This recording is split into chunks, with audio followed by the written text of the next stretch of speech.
আসসালামু আলাইকুম, welcome back to my channel Rujina's cooking house. আজকের পর্বে আপনাদের জন্য থাকছে আরও নতুন একটি রেসিপি, আর এই রেসিপিটি হচ্ছে জাপানিজ শাকে মাছ রান্না। আমি এই জাপানিজ শাকে মাছ টমেটো ঝোল রান্না করব। তাহলে এখন মূল কার্যপ্রণালীতে চলে যাই।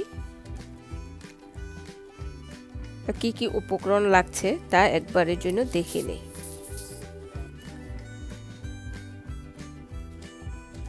আমি এখানে পছন্দ মতো পেঁয়াজ কুচি নিয়েছি, একটি মাঝারি আকারের পেঁয়াজকে কুচি করে নিয়েছি।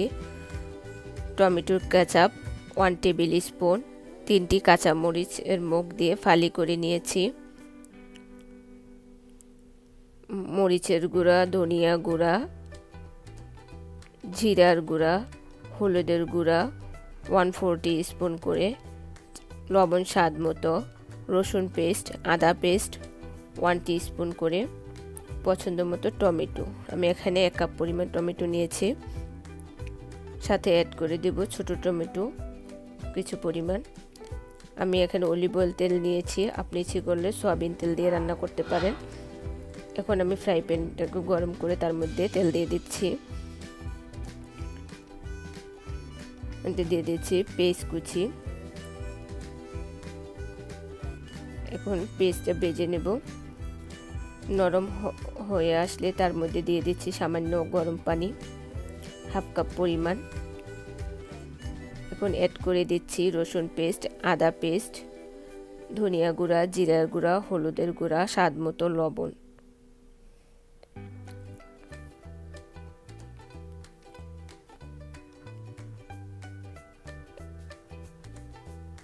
এখন মশলাগুলোকে ভালোভাবে কষিয়ে নেব। এর সাথে অ্যাড করে দিচ্ছি tomato ketchup 1 table spoon,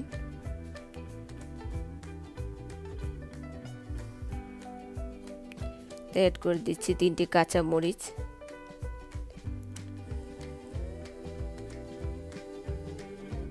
mix করে ঢাকনা দিয়ে ঢেকে দেব। মশলাটা কষানোর উপর ডিপেন্ড করবে মাছটার স্বাদের বিষয়। যত ভালো কষানো হবে ততই মাছের স্বাদ, রান্নাটা স্বাদ বাড়বে। তাই সময় নিয়ে মিডিয়াম লো হিটে কষাতে হবে। এখন আবার আমি ঢাকনাটা উঠিয়ে নাড়িয়ে দিচ্ছি। বসে আস্তে ধীরে কষাতে হবে। কষানো হলে দেখা যাবে তেলটা বেশি উঠেছে উপরে।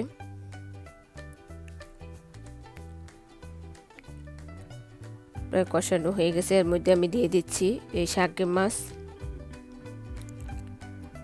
আমি এখানে 5 পিস শাকে মাছ নিয়েছি। এই কেউ এটাকে স্যামন মাছও বলে।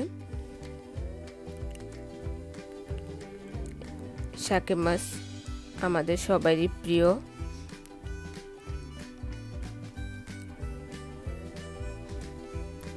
সাথে অ্যাড করে দিচ্ছি 1 কাপ পরিমাণ গরম পানি।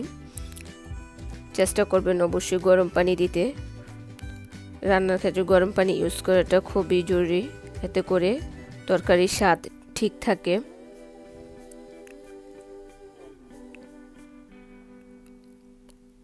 এখন আমি ঢেকে দেব।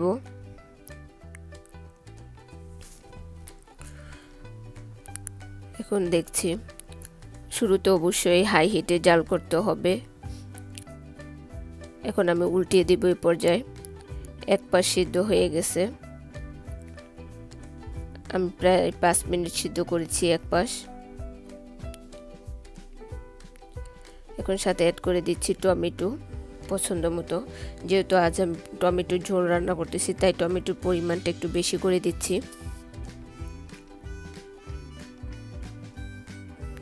এখন আবার ঢেকে দিচ্ছি। আবার আমি 3 থেকে 5 মিনিট পরে উঠিয়ে নিচ্ছি। এখন হাতলটা দৌড়ে ঘুরিয়ে দিচ্ছি, কারণ নাড়তে গেলে মাছগুলো ভেঙে যাবে।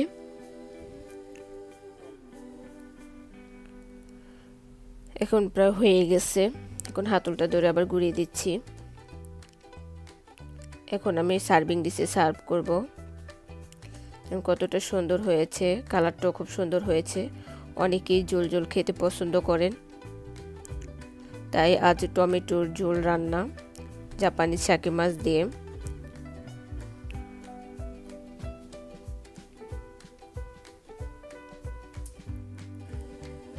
প্রস্তুত হয়ে গেল।